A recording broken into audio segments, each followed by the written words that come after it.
Okay, I'm back with another video. I'm gonna go ahead and talk about the pros and cons of the trip that I went on with my family to Orlando, Florida. Um, Before we even left to get to Orlando, the day of travel, of course, we took a lift to the airport. The cost of the lift was probably roughly about $35, anywhere from $32 to $35, I would say, was the price range of the actual lift, which is to be expected, especially with us going to the airport. It was me, my boyfriend, and his son traveling, so three people, uh, and our luggage. Nothing typical. Two standard carry-on size baggage, two book bags, a wagon for his son, wagon/stroller for his son, and the child's car seat. That's typically what we had to carry with us to the airport. We get to the airport. Now, granted, again, who wants to not try to save money when booking a trip?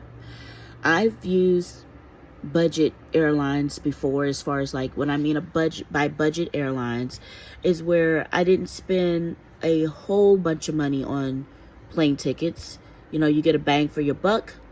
But this time we decided to go the route of traveling there with Spirit Airlines. Okay, won't ever do it again. The cons of it was the simple fact that you had to pay for everything.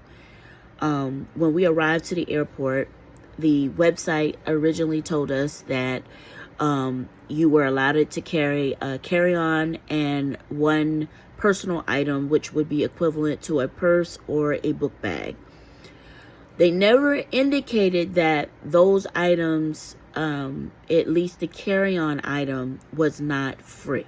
So you had to pay for it. So when you get to the airport, they have kiosks set up in whatever area your flight is supposed to be flying out of, in which you would check into. If you check into the kiosk and you have not paid for your bag, they up the cost of paying for those luggages to travel at the kiosks. And then you're instructed that you can go ahead and add the baggages on to your app. Through the app, which is a lot cheaper. So before we even left to go to Florida, just with trying to get the luggage there, we were already out of $102 off rip, already out of it. Okay. So we get to Florida. We get to the airport. Of course, we already knew typically we were going to spend about $32 to $35 again in a Lyft or Uber to the hotel. All right. So we get to the hotel. It's not the hotel where I desired to stay, but unfortunately the weekend that we went, or the week that we went, was jump starting spring break. So you know how this goes. We went in a couple of times, kind of seeing what we wanted to do as far as rooms. And the next thing you know, everything got sold out. Didn't matter what hotel it was. The rooms were pretty much gone. So we were left with staying at a hotel called the Rosen Inn of Point Orlando, located right there off of International Drive. We were located in an area where we had access to pretty much everything right there on the Strip for the most part. Didn't have to do too much traveling unless you just desired to go to places that were not on the Strip, there. But as far as everything else, we had easy access to everything. Restaurants, pharmacies, souvenir stores, you name it. It was pretty much on the Strip. I think we were like less than 5 minutes away from SeaWorld, less than 3 minutes away from Universal Studios is where we were located. We get to the hotel. We check in. I would say, as far as your front desk staff, they were superb. I give them excellent customer service. A hotel checks in to be your pretty standard hotel. It has, I think 3 pools it had. It had a game room for kids. It had an exercise room. It had like 3 or 4 different restaurants within the hotel, plus 2 gift shops. So, I mean, it was pretty up there in standards. They also offered you, an area, they had ticket agents out there that could, sell you tickets to Universal Studios or to SeaWorld. And then, of course, you always have your timeshare agent there that will try to persuade you to either get a extremely discounted ticket to go on their timeshare presentation. And they will offer you a discount of some sort on either SeaWorld or Universal, depending on what they have a sponsorship with. Okay. So we check into the hotel. Surprisingly, we did have to pay a $50 security deposit, which technically is not bad. Since COVID, if you haven't traveled, there are hotels now that are charging up to $300 to $400 just for a security deposit. And if you know, that kind of sucks when you're traveling and you're having to set aside that type of money just to put on a security for a room. So I didn't mind paying the $50, in which, I should be getting back any day now, as far as the refund back.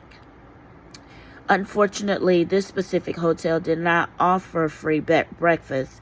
And with us paying in advance through a third party, like, everybody knows who doesn't want to deal with trying to get, a discount on their vacation. So I'm sure you have had yourself, or you've heard of Expedia,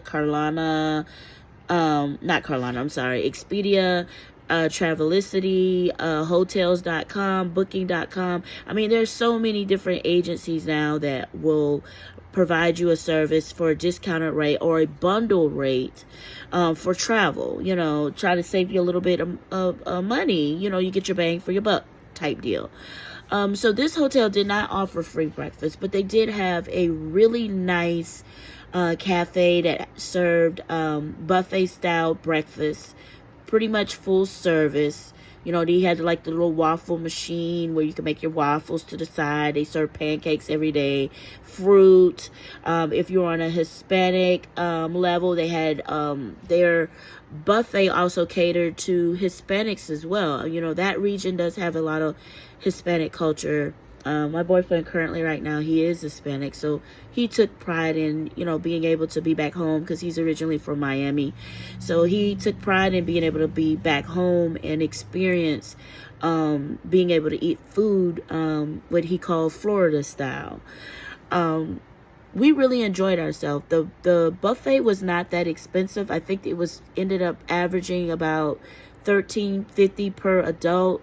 Kids ate for free. You can't beat that. So I think we were averaging about $30 a day in just breakfast. The thing that did have me kind of tight, and again, you don't know, we were trying to figure out where to eat the first night that we got there, and he kind of didn't want to go somewhere that had regular food that we normally eat on an everyday basis. He wanted to try something new. So I think the restaurant was called Cordova. I believe I'm saying that correctly. Cordova. It was a Hispanic style restaurant located there off of International Drive. The food was really good, but the website needs to update their menu. We ended up, for 3 people, spending $78 on a meal. The kids' meal, which, you think of the kids ate for free or it would have been a discounted rate. 2 cheese quesadillas, or really there was cheese soft tacos. basically, because that's the size of it. It was just a soft shell taco with cheese in it and some Spanish rice. Was $12 and some change. Okay. His drink was probably about $3.50. We ordered, I had the chicken chimichanga, and they charged me, I think it was $22 for it.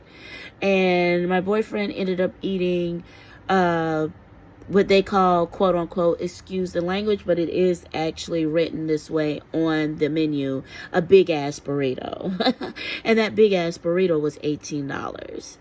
So once you average what we paid in drinks, and this was soft drinks, this was not alcoholic beverage, we ended up spending $78, and that didn't include gratuity at all. So there again, like I said, you know, these fees, they start adding up.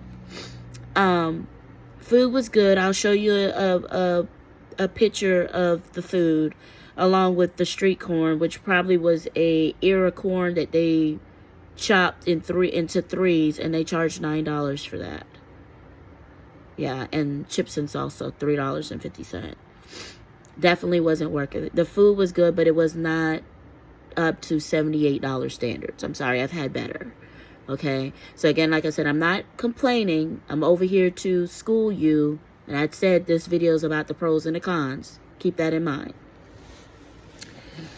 We also ended up, like I said, the next day, going on the timeshare, because we were able to get discounted tickets to go to SeaWorld. So I didn't mention that before. I said Walt Disney World in the first video, but we also went to SeaWorld. So you'll also see clips of different things that we did experience in SeaWorld. I have been to SeaWorld before. The times that I've been to SeaWorld, and I'll just touch bases on that in a separate video, I didn't really feel the I like the shows, don't get me wrong, because I love animals and I love going to the zoo. However, my experience of it with just that Pacific Park, not the Arcadia or your I forgot the other ones. It's a cove that you get to swim with the dolphins. I'm not talking about those two parks. I'm talking strictly SeaWorld here. My experience with it, I sum it up to being, I'm in Charlotte, North Carolina right now, guys. Those that don't know me, that's where I currently live. And I sum it up to be in comparison to Carowinds. It's about equivalently the size of Carowinds, spread out a little bit more. You just have animals included in it, and that's it. I mean, I'm just being dead ass serious. It's equivalent to Carowinds. I really don't see the oomph in spending that kind of money to go there. I really don't. Unless you're going to possibly go to the other two parks, which I've heard extremely great things about the other two parks. But that main park, again, I don't see the oomph in it. I am glad that they have decided to add rides there, which does kind of help a little bit, but it's still not a bang for the buck. I will give you this too. I do like the fact that they do include a meal plan in their tickets, similar to Carowinds, where you could get like a day meal pass, which you can, eat in every 90-minute increments. You can go and get your drink. Well, not the drink. The drink you can, I think, get within 15 minutes increments, similar to Carowinds. But as far as the eating, it's in 90-minute increments. Every 90 minutes, you can utilize your meal pass. I think there's one restaurant they had that it doesn't work at. But as far as everything else, it does pretty much work similar to the way the one works here at Carowinds. So we were able to go there on the next to the last day of staying there. So on Saturday, we went to SeaWorld. So I'll talk more about that in that, then, when we get to that video or whatnot. But again, the cost You know, the hidden fees. Using an ATM machine, guys, I spent $6 using an ATM machine. They charge you the basic $2.50 for the fee to use it. And then there's some type of issuer fee that is attached to that. So if you took out $20, you just spent $26 taking out $20 to get cash back. Let's get back into the hotel. Hotel was in a very large, older hotel that was remodeled. Very clean. I'll give them that. Mediocre as far as the staff interaction. When it came to like finding out information about shuttles that they said they had available on the website, website needs to be updated. They said they did provide a shuttle to and from the airport. They no longer do. They just provide you taxi service, in which of course you would have to pay whatever the taxi wants. They said they had shuttles available complimentary to their guests to go to Disney World, and come to find out the shuttle, there was a fee, $15 per person, $13 for kids. And then they were going to tell you you had a certain time to catch the bus and a certain time to catch it back. And if you wanted to stay later than that, then you were just on your own. So what was the purpose? I'm going to be honest with you guys. Disney World tickets, if you're not aware, now with tax, just a single day ticket is $198. And you don't get anything with that. There's no meal pass with that. There's nothing. You're on your own. If you want to get what they offer you, like a fast lane pass, which is what they call it in Carowinds, which is basically a pass that gives you access to get to the express lane where there's limited or no wait at all to get on a ride, or you can reserve to get on that ride within a certain time frame. That fee can be up to $30, and then they do sell out of that option. So it's not something that all of the guests will have access to who wants to have it. And let's go ahead and touch base back on that subject. I did tell you that I was having issues with not being able to get a mobile wheelchair while I was there, or a mobile cart while I was there. They did have manual ones available, but unfortunately with me going with my boyfriend and his toddler son, he wasn't going to be able to push a stroller and push me all at the same time. So it just was not going to work. I did reach out to guest relations while I was there, and this young lady, which was very sweet, informed me that they had some type of reform act for disabled people, in which instead of me standing in the line, the regular line, to get on a ride, they had provided me with a pass that's similar to the fast lane pass, where I would scan it and anybody that was with me would have access to it that was part of my party, where we could get onto a ride. We could reserve it and get onto a ride. And that helped a lot. You know, again, like I said, I didn't get to experience the whole entire park this time because unfortunately I just was not able or capable to do it.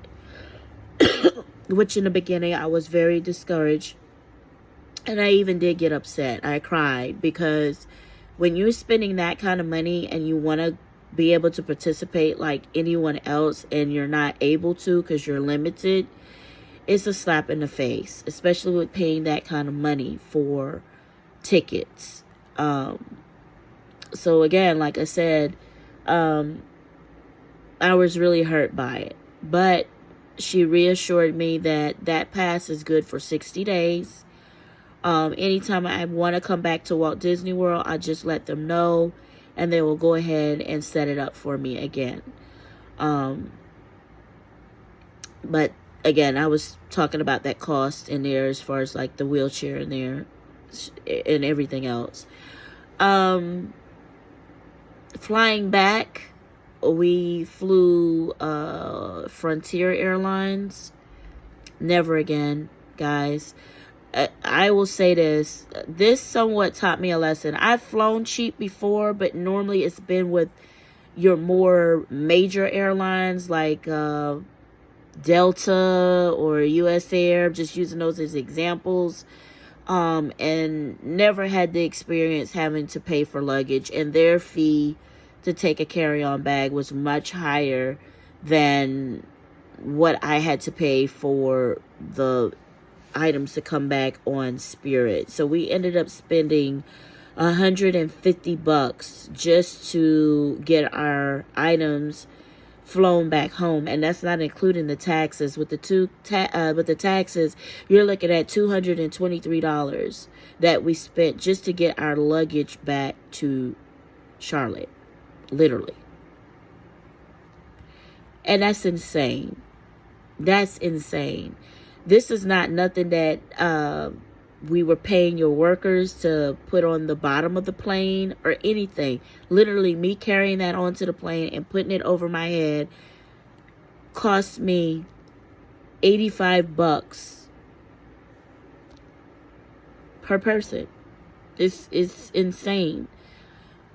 So if I had to do this again, I'm going the route of staying on an actual resort. Most likely this time around, I probably will do Disney. Or I may even look into Club Wyndham. It seems like I don't know if anybody has looked into that, but as far as the timeshare realm, if you're going to do one, it seems to be more realistic and more feasible as far as the benefits that it has for you as far as joining their platform, more so than using RCI, where you're actually it's an exchange for the properties and they use it too. It's their sister company. But these timeshares that you're buying solely into one specific property, and you have the opportunity to go elsewhere. When Wyndham is a network, and pretty much you're earning points that can be used at hotels, it can be used on cruises, it can be used on airlines. So it's more realistic onto travel. And from what I was told, you can split. If you get 14 days, those 14 days can be split however you want, and you don't have to spend it in all one location. You can go multiple places if you would like, or if you want to. So that is definitely something I am going to look into. So those are, as far as traveling, that's possibly what I will do in the next future. We'll try to either go with the timeshare realm or look more so into staying on one of the resorts. But that's all I have on that part of it, the trip and overall. So I will do another video talking more about SeaWorld, just to let you know what that experience was like on that realm of going there for that day visit. And I would like to go back to Florida. And the next time I go, I definitely want to include Universal in my trip, or, in that trip that we go to. I don't know if I will do the Magic Kingdom right offhand next time go around. We'll have to see.